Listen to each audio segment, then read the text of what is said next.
Hello, friends. This is Jesse Juarez, president of the Rotary Club of sunny Seaside, California. You're watching a presentation which was recorded live at one of our club meetings. Seaside Rotary meets via Zoom twice a month. Our meetings feature dynamic presentations from many of the movers and shakers that make Monterey County such a vibrant and hardworking community. If you'd like to join a meeting or learn more about Rotary and the work that we do, you can reach out to Seaside Rotary Club at gmail.com. Again, that's Seaside Rotary Club at gmail.com. You can also connect with us on our Facebook page. As always, don't forget to like and subscribe to this channel for more dynamic content.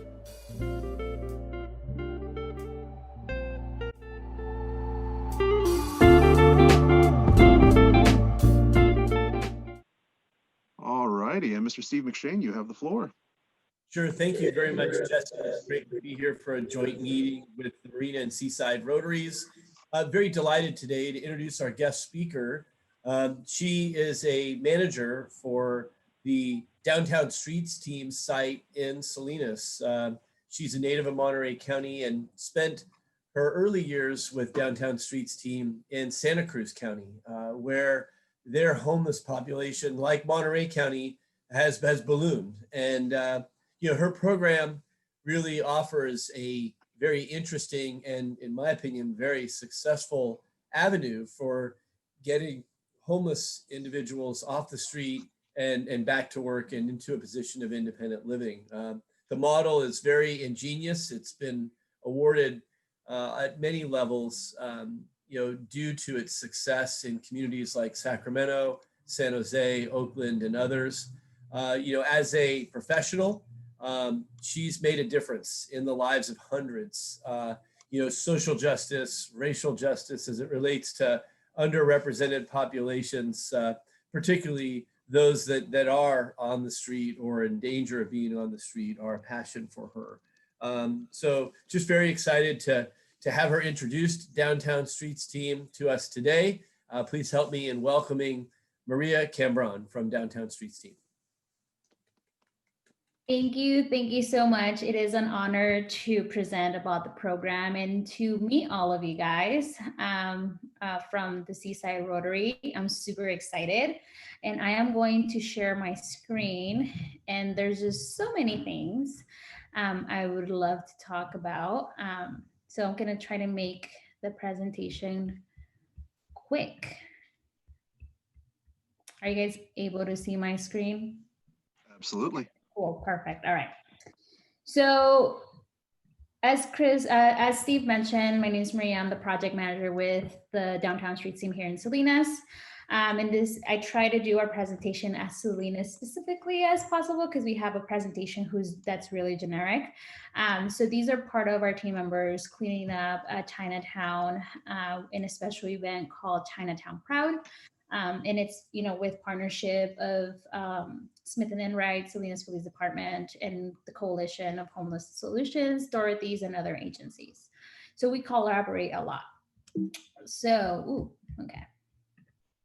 So to start off, homelessness affects everyone, and it affects heavily most people who are not really experiencing it. So we have a high spike in services that need to be provided to people experiencing homelessness, a high increase in calls from police department answering calls of disturbance or exposure or anything related to unsheltered folks. The environment is taking a big hit with the increase of debris in waterways and all that stuff, a high spike on ER visits because people who are wanting to get out of the cold, they go to the ER and they just stay there, or they fake sometimes an injury to do that, or people who have a lot of chronic illnesses, they get calls from EMTs, fire department, and things like that. And also it's really expensive to sustain services along with everything to address the issue.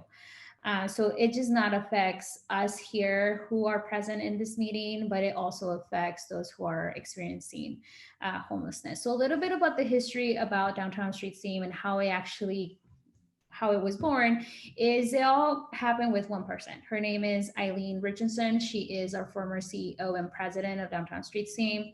And she took a break out of the tech. She used to work at Napster. I did not know what that was before, but now I understand what is all that. And we tease her by saying that she invented the internet.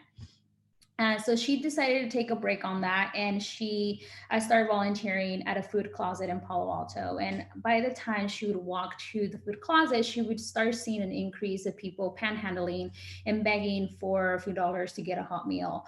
And she also started seeing that there was not much assistance, and they were losing a lot of hope. So then she started thinking about, how can I incorporate this? How can I make a difference, utilizing what I know in helping and giving folks who are on shelter a purpose.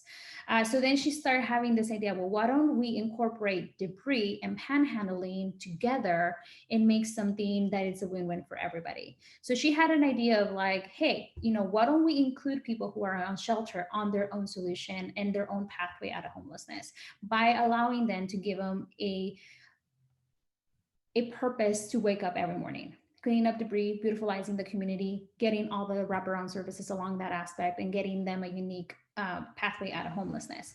So then she went to the business improvement district from Palo Alto and said, look, this is my idea. This is what I want to do. What do you think? She's like, I love it. Let's do it. Here's the money, solve the issue of homelessness. And she was more like, yes, I got the answer. This is what we're going to do. And 15 years later, we still don't have a concrete answer of ending homelessness, but we do have we are restoring hope and providing a purpose for folks to do that. And DST was born. So since 2005, we are able to function in Salinas and other communities, as Steve has mentioned. But before going into depth on all of this, we needed to understand exactly what was happening for our unsheltered individuals to lose hope and not get access to services. So Eileen developed a survey saying, hey, guys, we are assuming a lot of things that you might need, but tell me, what is the worst thing of being homeless? And a lot of these are like, oh, well, getting a shower, getting food, or feeling safe, or lack of services. And we're like, oh, these are the options. But in reality, the overwhelming answer that we got was other. And what other, we wanted to have an explanation. Well, what does other mean? And we would get the answer of isolation from the community as being the worst part of being homelessness. And for us, that hit home, because social isolation and feeling looked down will prevent and will actually diminish the hope that people have in regards to seeking and being, bettering themselves. So then from there, we were able to say, hey, now we know how to start. We have a stepping stone in regards to how to address the growing issue. And we develop a model saying homelessness is an experience. It should never be an identity for folks. People should never be identified as homeless, as the homeless. They're unsheltered, and it's an experience that they're going through. And it's us versus them. We can make the difference with just saying hi. That's all it takes for someone to restore hope again in another person. Acknowledgement, as having them feel a sense of belonging. And nothing is more defeating than the ignorance of the people in our community. So from there, because of all of that we had learned early on, we were able to implement our model to 16 different communities, Salinas being number 14. After Salinas, then Redwood City, hey, we want to adapt your model into our community. Redwood City then launched. And then Petaluma was like, hey, we love this. What does it take for us to have it in our community? And we launched Petaluma. And recently we just relaunched Oakland. So Oakland has relaunched for about, I want to say 3 weeks. And it has changed the lives of a lot of people. So with this is Glenn. Glenn has been was homeless for over 6 years. He was a really grouchy man. He was always getting in trouble. He would disrespect authorities. He will show the finger to law enforcement and city officials and anybody that crossed with some type of authority. We spoke with him by doing outreach, and he joined the team. He started getting that survival mentality into goal setting mode and started working with staff. And he had a lot of barriers to remove. From the time he joined the team and 6 months after, he graduated with our program, fully housed, fully employed, all barriers removed, restoring of healthcare, reconnecting with family, and he is now the happiest guy you would ever see.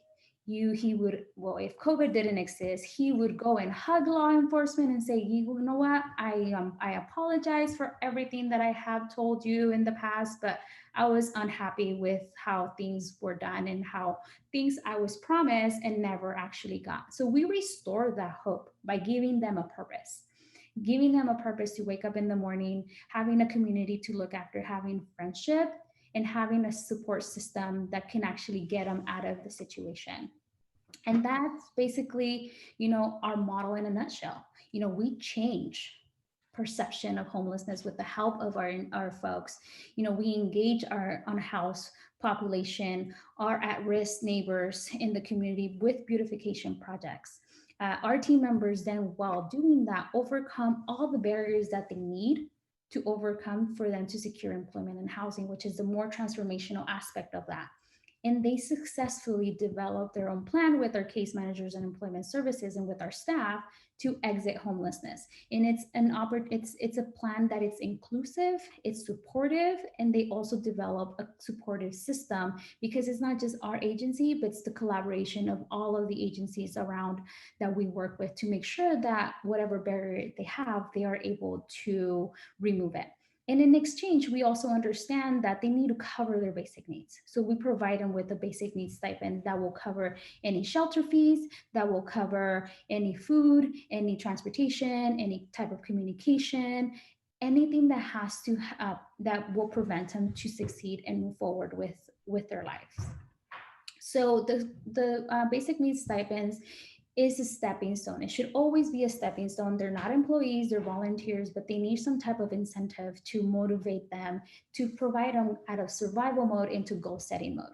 So it's a non-cash. We do not provide cash. We do not provide a Visa card. It has to be related to food, storage, transportation, housing, communication, anything that has to do with basic needs for them to actually start thinking about, okay, now I want to work on my ID. Oh, I have to pay a fee. What do I have to do to pay a court fee? We start having them start thinking differently for them to prepare them to get into employment and getting back into the community, because that's basically what they want. It's not a handout, it's a hand up. We want to make sure we include them in the solution for homelessness. So our team meetings before COVID, of course, because you know how COVID actually affected everybody, we had our team meetings, and we had them at the PAL, which is the police advisory something. I don't even know what the initials are, but close enough. I got a thumbs up from Steve. And it's a big building. So we have our team members where it's the one time out of the week that we all gather together to share success, to share any type of resources, to celebrate big and small successes. And it's really the heart and soul of the organization. You go into a meeting, you see joy, you see encouragement, you see motivation, you see people holding each other accountable, you see a different aspect, or you see homelessness in a different lens. It is amazing, and we're actually getting creative of how we incorporate our meetings that you guys will be welcome to attend, hopefully after the holidays, so you guys can experience yourself exactly what the meetings entail. And Steve actually participated in one of the meetings, and it's just happiness left and right. There is no negativity, there is nothing. It is more of encouragement and motivation for everybody itself. And the way that we grow our team is peer to peer. You know, I can go out in the community and do outreach and say, oh, Downtown Streets Team is the best. But in reality, who are they going to believe, myself or a peer of themselves, saying, yes, this agency is working, this is what I have accomplished. And they hold each other accountable. They come and tell their peers, they come and tell their friends, they come and tell everybody and say, hey, join the team, you will get what you need for you to move forward and exit homelessness. And we are super low barrier to the point that we don't require anything but your commitment of actually making a change in your life. And as you can see, this is our graduate now, who is helping our team member, Miguel, who is blind, who is medically blind, and he still yet participates with our program. So that there is no barrier for you not to participate with our program. We are really creative. And if you want to participate in any capacity, we'll figure it out and we'll make it happen. So some type of the funding sources that Downtown Streets Team gets to make sure that we expand or we launch to other communities, or we make sure that there's our services are provided elsewhere is different from a lot of the regular nonprofit funding sources. So we go for ESG with CDBG, with general funds, public works, parks and recreation. We want to make sure that we're not seen as a threat to other nonprofits in regards to funding. We also do depend on corporate partnership like PG&E and Comcast, which we actually are working with here in Salinas, to be able to expand to more team members have access to our program in Chinatown and in downtown. So with corporations, we're able to not just depend on regular grants or things like that, but we will allow them other agencies to actually also get access to these funds and be easier for us to collaborate together. So some of the impact that we have done in Salinas is big. It's big. So we want you to meet our team. So we are currently in operation in 3 different sites in Salinas, with working in process to an expansion to 2 more locations. So the first one that we started off is our Chinatown team. So our Chinatown team consists of 10 individuals who work cleaning up, engaging folks in the Chinatown area.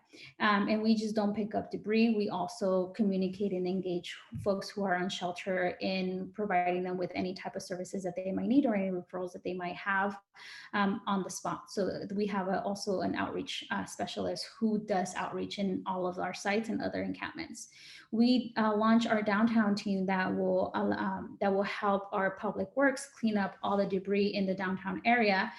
We expand to downtown in January, and we just recently launched in Sherwood Park that allows a lot of the encampments and a lot of the issues happening with the debris in Sherwood.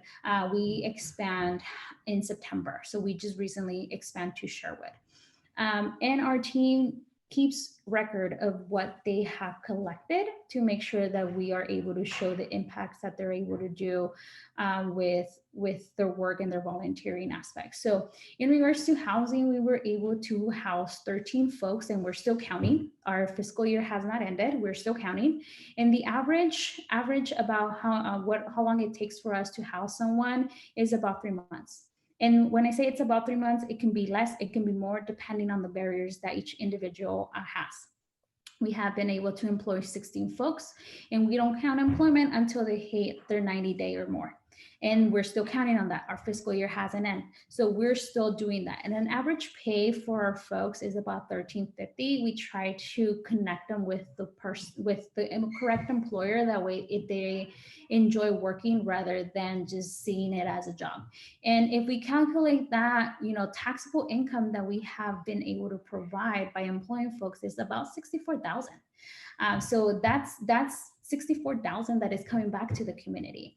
And in regards to environment, just in regards to July of this year to yesterday, that if we combine the 3 teams, they have collected over 600 cubic tons of debris, and this is just like from July to yesterday.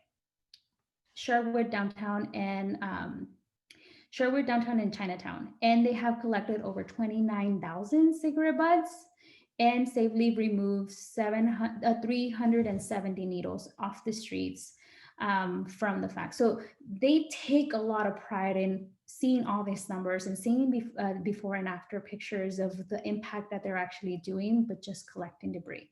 And it's not just a cleanup crew, but it's more than that. We provide wraparound services. So a lot of the community benefit itself is, most importantly, team members are helping us change perception of homelessness and changing the conversation of how homelessness is perceived. And that's basically all we want to do. We always tell our team members, we cannot do our job without you. We need you guys for us to be able to do what we need to do. And we are able to expand, and we're able to show and share all these amazing things you guys are doing because of your commitment of making a life change aspect, and the results are immediate. We don't have to sell or give a sales speech to anybody. People see what we're doing. We're not just talking about it, but we're showing it with results.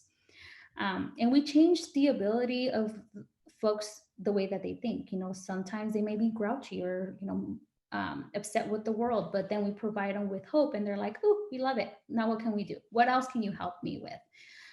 And we help with anything and everything. And the only thing they have to do is volunteer 4 hours a day, up to 5 days a week, and that's it. So if you translate that as an employment, is 20 hours of beautifulizing the community and 20 hours that you spend a week, working on your goals and working on self-sufficiency. And if you want to volunteer, or if you want to, participate in anything, the first thing is just say hi. Just saying hi makes a more impactful and lasting commitment to the person experiencing homelessness. Isolation, like I said, it's the worst. If you know someone who is hiring, we have team members ready to go. They just need that opportunity. If you have someone who is, renting a room or renting an apartment, let us know. We have people ready to go to that step. You want to volunteer? Amazing. Give me a call and we will find a way for you to volunteer with our program. You want to donate? Amazing. Anything is welcome. You want to donate PPE, which is the biggest thing right now, like gloves, that they go through a lot. Amazing. Talk to me and we can figure it out. You want to come to a meeting after the holidays? I will make sure to send Steve the information. That way you guys can come and join us and actually experience by yourself in regards to what it is that we are all about. My contact information is there. I'm more than happy for you to reach out whenever you guys want. I'm usually working 24/7 because of everything that I have to do, and I'm more than happy to answer any questions if you guys have anything. Thank you so much for giving me the opportunity of presenting about our program, and looking forward to hearing from you. Thank you. Excellent. Thank you so much for that. And then, all right, perfect. And we got the share screen off there. All right, I'm going to go ahead and put to gallery view here. And I just want to say, thank you so much for all that information there. I mean, Maria, one thing that I forgot to mention when we touched base early this past Monday, I was actually the owner of Rosita's Cafe in downtown Salinas for many, many years. I sold that business back in 2018, and I can say, yeah, there was a definite need for your services out there for a very long time. Very, very happy to hear that you guys are able to expand to downtown and then to Sherwoods this year. I just want to commend the work that you're doing there. So thank you for sharing that with us. Looks like we do have some questions here in the chat box window here. Let's see. What sort of things do your team members come across in the field? So any encounters with drugs or other public safety issues, especially with everything going on right now? How's that handled? So we, when COVID hit in March, we actually took a 2-month pause to figure out how we were able to have our team members be safe, add some protocols in regards to COVID and other stuff. So they are fully equipped with gloves, hand sanitizer, disinfecting spray. I mean, you name it, they have it, because we understand all of that. When they come into drugs, there are team leaders, which are the people with the green shirts. They are specifically trained to handle and dispose safely of that aspect. And we also do work with PD, and we work with Salinas Valley Recycle and with the health department to follow the procedures and how to safely dispose any type of drugs that they might find. There has been a case in regards to Chinatown team actually finding a 45-gallon trash bag full of weed. And they called and they were like, "So what do we do with this?" And I was like, "Where are you at?" I was like, "Thank you for calling me, first of all. And then, where are you at? Stay there." And they're like, "Well, we already called Officer Carvey." I was like, "Perfect, I'm on my way." So they have developed that rapport with law enforcement to the point that they are able to pick up the phone and say, "Hey, we have encountered this. What do you want us to do?" And then they call me to say, "Hey, by the way, this happened." So we have a procedure in handling that. And the thing that I forgot to mention is that for any type of leadership position that we have within our team members, there's an interview process. So it's not like, oh, I like you, here's a leadership shirt, like wear it. It's more of like, give me your resume, give me your cover letter, work with case management, get all dressed up like if you're going to an interview, and you and I are going to have an interview. And if for whatever reason you're not a fit, we're going to develop a plan so you can work on certain things that are not ideal, and then we can retry on another opportunity that we have. That way they're exposed to the interview process and are comfortable being uncomfortable. That's fantastic. And then actually, I'm glad that you mentioned that point about the workers wearing green shirts, handling those types of materials. That actually bouncing around to some of the questions here. One of the following questions was, could you explain some of the different shirt colors and the specifics of how someone gets promoted from one color to the next? Yeah, definitely. So everybody has to start somewhere as if any employment, right? So everybody wears the bright yellow shirt. That's how they start. And then from there, if I see that there is any type of motivation of leadership, they're taking on responsibilities that I'm not asking for, they're making sure that teams are safe, they're helping out with paperwork, they're constant communication, they're doing more than what they're asked for, then I have a conversation with them and I'm be like, hey, have you thought about being a green shirt, which is the next level, which is the leader who manages that specific project site and who has to report to myself. And they think about it, and once we do that, there's a procedure. Okay, you want to be a green shirt? Perfect. How is your attendance? Because attendance is important for you to be able to show responsibility in handling and being on time for your shift. Okay, well, have you gotten any write-ups? Write-ups is basically a form uh, um, of conduct that we address in regards to, hey, you're violating this rule, we need to work on that. If it's a constant violator, then we write them up. Do you have any write-ups? No. Okay, cool. We can move on the third step. So we have steps on that, and then they have to go through the interview process. So if for whatever reason we already have all the leadership positions, I know there's going to be an expansion to another project, I rely on my leaders to say, hey, Johnny is, he's stepping up, he's doing more than they have to be doing, like you can consider him for any opportunity. If we have all the green shirts, but there's a specific leader or a specific green shirt who's always checking up on their other teammates, who's always constantly taking care of not just their project site and their team members, but the other project areas, then I talk to them and say, hey, do you mind helping me with this? Hey, do you mind helping me with that? Hey, do you mind checking up with this team member? And they have to go through the interview process again to be what the third level is, which is a manager, a blue shirt. And the blue shirt now is the person who then oversees all the project areas and who reports to me.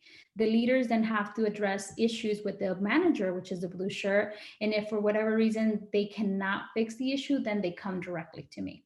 And then for whatever reason, we have 5 blue shirts, and there's one specific person who does more than what it's asked, which is not just overseeing the blue shirts, the green shirts, and the yellow shirts, but it's also helping me with payout, who's also helping me with talking to businesses, who is also connecting folks with other resources.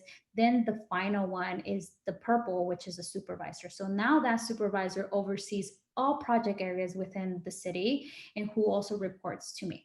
So now it's a chain of command of like the greens report to the yellows report to the greens report to the blues, and the blues report to the purples.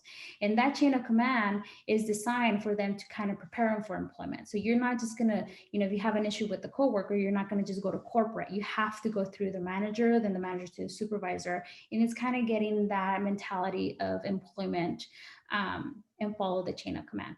And if for whatever reason, they're like, well, what's after the blue or what's after the purple? We have a gray shirt. And the gray shirt is basically saying, I'm all set, I'm self-sufficient, I'm employed, I'm housed, I don't need DST anymore, I am perfect. Then it's more like, congratulations, you are graduating. And the graduate shirt, it's a gray, which then they can come and motivate team members. They can come to meetings and speak. When we have speaking engagements, they come and express, their journey through our program and out of the program. And it's more of a motivational aspect of saying, hey, if I have been homeless for over 10 years and I'm now self-sufficient, you guys are able to do so. And it's people from the community, it's their own peers that they engage with that. So those are the 4 different levels: gray as a graduate, purple as a supervisor, blue as a manager, green as a leader, and yellow as a team member. Wow, fantastic. It's a great system there. One other question we have, and we have several questions in the chat box window. Have you been able to build better relationships between unsheltered individuals and public safety? Yes. So at first, when we started, it was a mission. I'll just say that. But after that, it has gotten super, super easy because now we're incorporating the peers in doing so. So before it was, people would see us and they would just like toss things to the streets and things like that. And now it's more of, hey, we have trash bags. We can come and pick it up. And now they actually leave us with all of that. And with the sharp container, if there's anything sharp that we need to, be concerned of, they're like, hey, this is, be careful with this. And that's how we have to build relationship with folks. They're not afraid to ask for sharp containers. They're not afraid to come up with us to make sure that they're safe and we're safe. We have worked really, really well with a lot of service providers, behavioral health, public health, Salinas Valley Recycle. I mean, we have worked with everybody to make sure that public safety, unsheltered folks, and our folks are all safe. Excellent.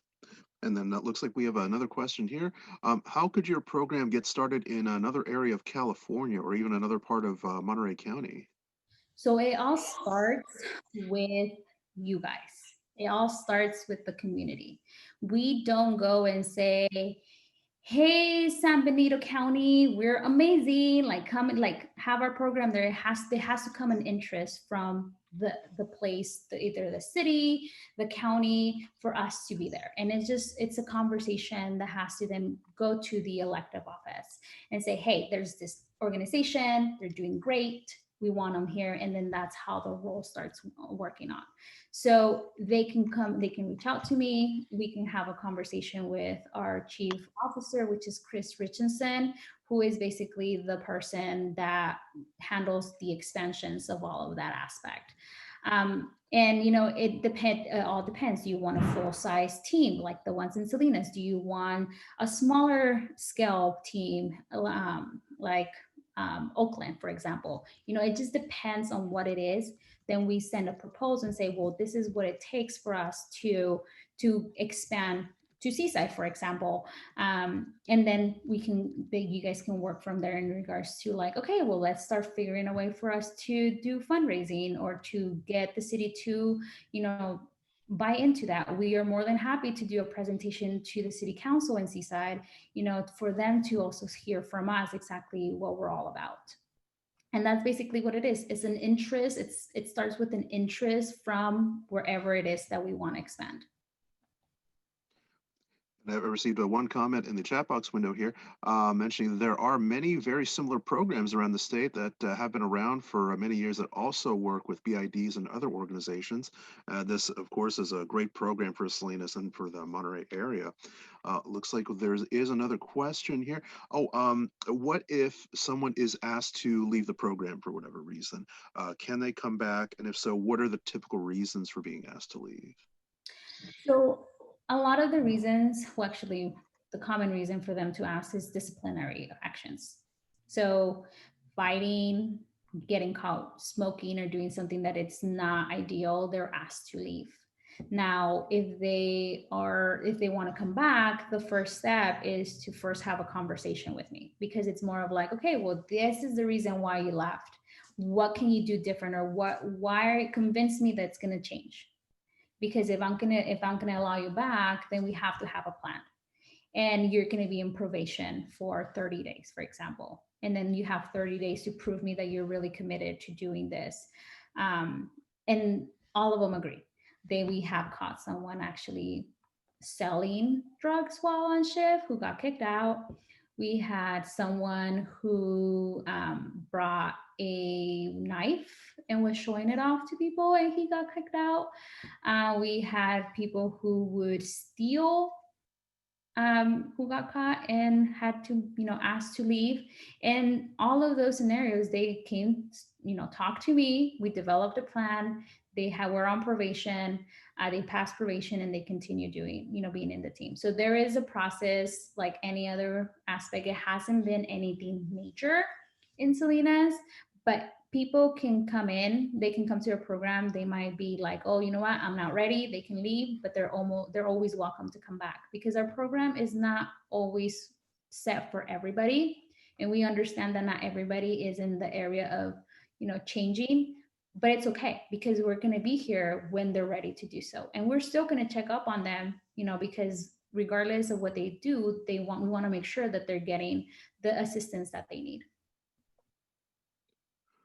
Well, I'm happy to hear that you work very hard to maintain that relationship, even in a situation like that where there might be some sort of disciplinary action.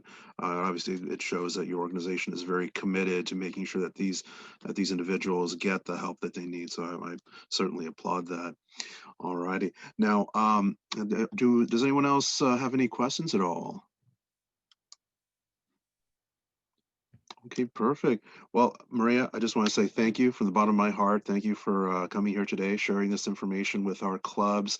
We're very, very happy to hear about all the hard work that you guys are doing there, and really being a trailblazer in the Salinas area. And ideally, you guys get the chance to expand and to share those services to other parts of Monterey County.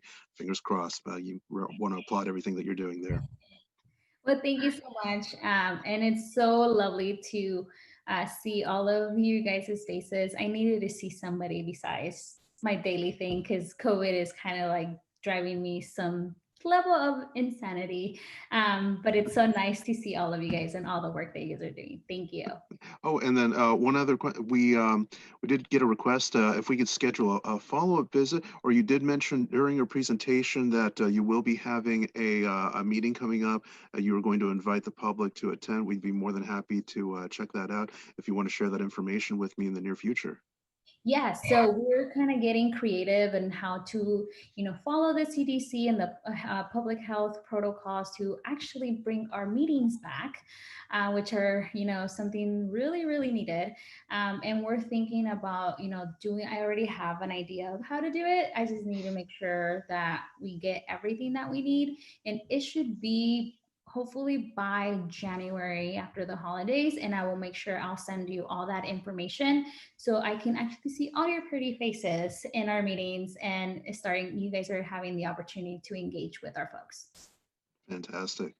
All right. Looking forward to that. Maria, once again, thank you. Thank you for joining us today. Thank you for having me. Bye, guys. All right. I'm going to stop the recording of the presentation.